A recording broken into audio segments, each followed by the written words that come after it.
Nous sommes en 50 avant les noces d'or.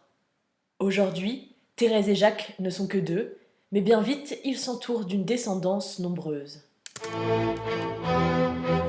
Les prédispositions des expatriés doux chinois au succès, en tout cas économique, ne sont pourtant pas criantes.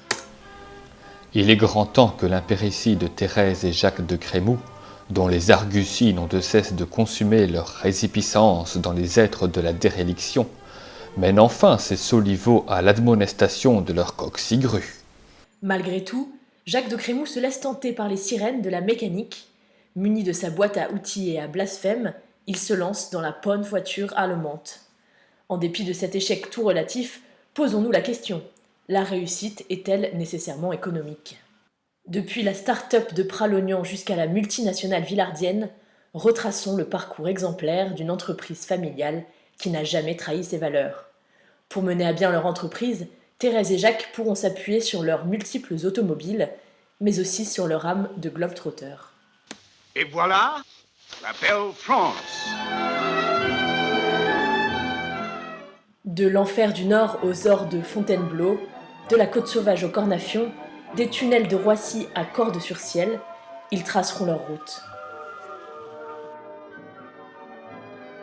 Mais revenons au début d'une histoire à la fois très simple et très compliquée. Le destin fait se rencontrer les chemins des deux aventuriers qui deviendront les partenaires fondateurs de l'entreprise de Crémous. Elle passe la semaine avec un bonnet sur la tête et cuit le meilleur riz qu'il ait jamais goûté, et elle a aussi une botte secrète. Je suis arrivée au milieu de la semaine, les habitudes étaient prises, et le soir, en rentrant de nos sorties en ski, il y avait un concours traditionnel de saut en ski. Donc il y avait un tremplin qui était fait devant le refuge, et c'était à celui qui sauterait le plus loin possible. Et là, nous étions tous ébahis à voir Thérèse et François Anglès d'Aurillac en compétition pour sauter le plus loin possible. Et dans l'assistance, on était tous là, la bouche ouverte, en train de regarder. Dans l'assistance, il y avait Crème, aussi silencieux qu'il l'est actuellement, qui l'a regardé, et admiratif, imaginons. Et c'était toujours Thérèse qui essayait de gagner François Anglès d'Aurillac, ce qui arrivait souvent. Chacun pour soi est reparti dans le tourbillon de la vie. Nos deux entrepreneurs vont vivre quelque temps séparés et connaître bien des aventures. Mais où, oui, où ? Thérèse, animée par sa foi du charbonnier, part évangéliser en Côte d'Ivoire. Dans ce décor exotique, cette sportive exceptionnelle franchit par 3 fois la barre des rouleaux. Agnès! Où crois-tu? Bien sûr qu'il y a des vagues! Bien sûr que l'eau est bonne! Enseignant dans la jungle, Thérèse se forme à la tradition orale des conteuses africaines. Cela lui permettra de tenir en haleine des générations d'enfants agglutinés autour des landaux. Elle rencontre des personnalités célèbres comme Marie-Christine et Nini. Cruel destin qui sépare les amoureux. Jacques, prisonnier de ses obligations militaires et professionnelles, ne peut encore envisager de collaboration. Pourtant, il a compris que lui et Thérèse étaient complémentaires, comme en témoignent leurs morphotypes respectifs de dilaté complet et de rétracté latéral. Animé de cette conviction auprès de ses collègues dans son régiment de para, il ne cessera de l'affirmer, il épousera cette femme et tous deux fonderont une grande entreprise. Voici l'amour. Pardonnez-moi de vous avoir tutoyé et oubliez mon impertinence, monseigneur. Mais qu'est-ce que tu chantes là? La fille du roi vous aime. À minima, les compétences communicationnelles de Thérèse permettront de complémenter les fonctionnalités déjà développées et d'intégrer sous l'horizon stratégique les données conjoncturelles. Bref, c'est Thérèse qui parlera. Say, what are you going to Gun Hill for? Guess it's none of my business. Look, mister, if you don't want to talk, why don't you just say so? Lady, it's just that I don't feel like talking. All right. C'est ainsi que Jacques décide de faire une proposition d'association à Thérèse. Il faut préparer une campagne, mettre au point une stratégie, choisir une cible. Telles sont les circonstances dans lesquelles Jacques envoie la lettre désormais connue sous le nom de lettre des petits pois. En quelques rencontres, au hasard d'un défilé du 11 novembre à Paris ou de vacances à Villars, en plus de Thérèse, Jacques a su séduire ses futurs beaux-parents. Après tout, il aime tout, sauf les carottes cuites. Je ne sais plus quand le mariage s'est décidé, mais ça a été vite, puisqu'ils se sont mariés en juillet. Donc il y a eu les fiançailles à Pâques et le mariage en juillet. Donc ça a été plus que rapide. Ce qui fait que quand quand on a dû décider où faire le mariage, ça a été la grosse question. Où allons faire le mariage? Soit au clocher, avec la fine fourchette, parce que tout le monde ici connaît la fine fourchette, qui est le sommet du sommet des traiteurs de Grenoble. Soit au clocher, soit à l'hôtel de Paris. L'hôtel de Paris, ça fait classe, mais le clocher, ça faisait un petit côté la fine fourchette quand même. Avec quelqu'un de cette classe-là, vraiment, il fallait quelque chose de vraiment pas mal. Donc après beaucoup de débats, ils ont décidé que ce serait au clocher. Et je crois bien que c'est le seul couple de la famille qui s'est marié au clocher. Si mes souvenirs sont exacts, parce que, bon, moi en tout cas, je ne me suis pas mariée au clocher. Hein. Moi, c'était l'hôtel de Paris. Il ne reste plus qu'à prévenir sa maman, et là encore, nous avons retrouvé un témoin de l'événement. J'ai retrouvé cette lettre, Villa-Croix-Niver, dans les papiers de maman. Elle n'est pas datée, mais doit être de janvier 1965, si j'en crois la référence, au dimanche 24 et 31. En voici quelques extraits. Chère maman, quelques nouvelles brutales. Premièrement, j'ai demandé la main de Thérèse Benmont à ses parents. Deuxièmement, demande agréée sous réserve de votre accord. Troisièmement, accord à voir, soit dimanche 24, soit dimanche 31. J'enverrai des précisions de date. Cinquièmement, j'aimerais que les Descloise et les Baudouin soient là. Au fond, ça sera moins intimidant pour elles. Septièmement, le point le plus important, elle est terrible.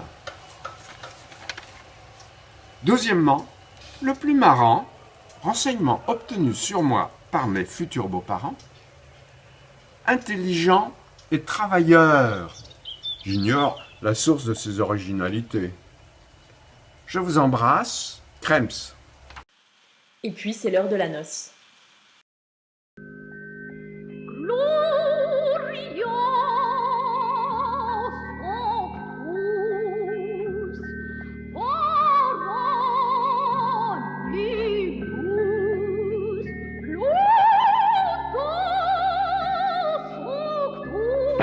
Dieu a dit « croissez ». Jacques et Thérèse devaient recruter des associés. Écrasés par leur travail, ils risquaient en effet d'être dépassés par l'immensité de leur projet. Qui allait les seconder dans leur entreprise? Qui pourrait la défendre contre la concurrence féroce et déloyale? Oh, la barbe! Si avec ça qui vous retient, je me charge de ce machin-là.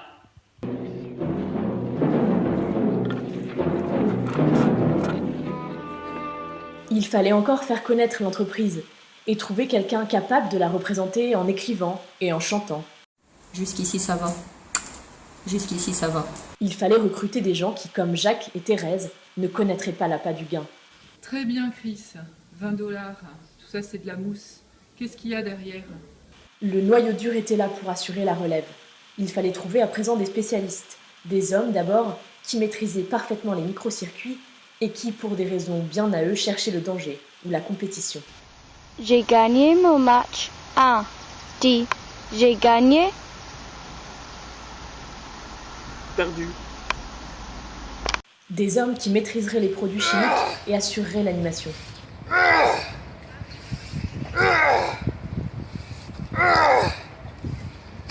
Ouais, vous avez raison, je suis très cher.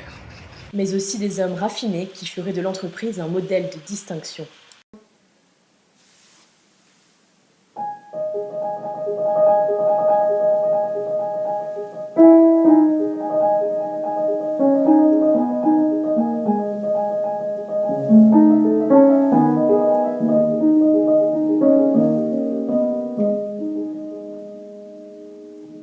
Dire qu'il y avait un temps où je l'aurais joué en entier. Monte au col vert, qu'elle m'a dit. Monte au col vert et voyons ta rapidité. Nous sommes 7 à présent. C'est à Douchy-les-Mines, site privilégié protégé des vents côtiers par son relief escarpé, que Jacques, Thérèse et leurs nouvelles recrues décident de situer leur siège. Les futurs magnats sont immédiatement séduits par les richesses du sous-sol, la qualité des infrastructures, ainsi que par les largesses fiscales consenties aux nouveaux entrepreneurs par le maire communiste, M. Soloc. Eh bien écoutez, quand il est arrivé, j'étais impressionnée par son allure très, très docte, très froide. Et je me suis dit, bon, c'est un entrepreneur digne de responsabilité. Et je comprends qu'il ait eu un parcours étonnant. Mais ceci dit, en le connaissant plus profondément par la suite, je me suis aperçue que son succès, son apparente froideur, et cachait un humour profond et vraiment facétieux. Hein. Les premiers conseils d'administration, en jetant les bases de ce qui deviendra un des succès industriels du XXe siècle, appartiennent à l'histoire. Dans ce document inédit d'une valeur exceptionnelle, on assiste à l'un des traditionnels brainstorming du dimanche soir. Poukémouk, chouette surnom. Je prendrais Eudelimp pour mon premier sandwich. Seulement, il n'y a plus de Jupiler ni de Schweppes. Ça fait rien, il nous reste du bon jus. Je l'ai trouvé chez Ahmed. Comme Cassis pour moi. Tu sais pas ce qui m'est arrivé? Au bridge à Denain, une partenaire qui répondait n'importe quoi. J'annonce un sans atout. Elle dit 3 cœurs. On se fait toller. Une blonde comaque. Comment qu'elle s'appelait, nom de Dieu? Nini, les gros seins. Tu connais? C'est l'âge d'or de l'entreprise. Dotée d'un parc automobile de premier choix, dont les prototypes top secrets sont systématiquement baptisés « Auto de papa », l'entreprise multiplie les innovations techniques qui sont ensuite expérimentées sur toutes les routes de France et d'Europe, et en particulier celles reliant Douchy-les-Mines à Royan ou Villard-de-Lans. Le système de freinage secours sur Peugeot 104 dans la descente du col du Lautaret, l'extension de capacité sur Renault R9 dans la montée vers la Maison du Fou, le joint de culasse auto-vulcanisant sur minibus Volkswagen au péage de Roissy,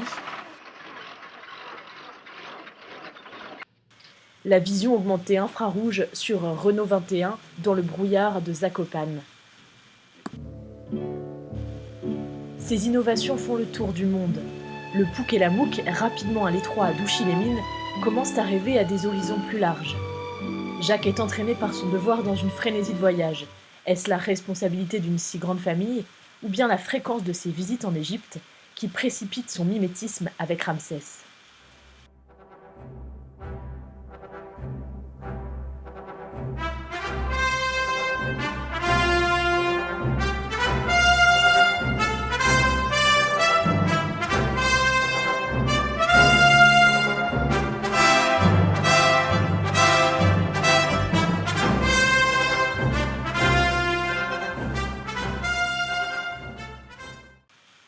Thérèse n'est pas en reste et aime les grands espaces. Toujours, tous les deux ont voyagé. De ces voyages, ils ont rapporté des sous-bocs mexicains ou des masques africains, mais aussi des amitiés, des expériences. Leurs enfants ayant grandi, c'est sur une décision mûrement réfléchie que Thérèse et Jacques décident une fois pour toutes de déménager. Pour l'entreprise familiale, une nouvelle époque commence. Pourchassant les notaires, vendant les maisons au plus bas et achetant les chalets au plus haut, ils établissent enfin leur quartier général à Villars.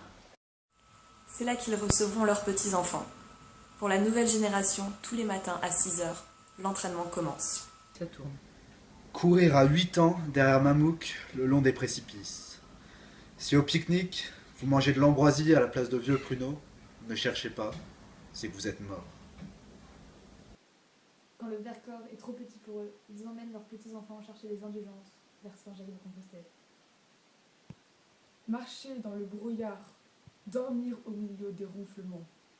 Chaque kilomètre de marche en plus est une année de purgatoire en moins. Traumatisés et contents, nous évoquerons longtemps ces souvenirs au cours des soirées rêves serbo-croates. Dans les cafés de Villars, où Mamouk n'ose pas aller, nous raconterons à nos copines nos épopées. Soldats, va dire à Villars qu'ici, des enfants ont marché sans eau. Entre les pétitions contre le chauffage au bois, les nettoyages d'églises et les déblayages de neige. Entre les 30 km ski de fond, les victoires optimistes contre les non-nageurs et les boulettes de viande. Entre les voyages au Mexique, les rattrapages de catéchisme et la comptabilité marche pas. Papouk et Mamouk ont toujours eu le temps de s'occuper des vacances de leurs petits-enfants. Quand vos parents vous envoient à Villars, quand ils commencent à trembler pour vous, c'est qu'ils ont utilisé un recours. Un seul.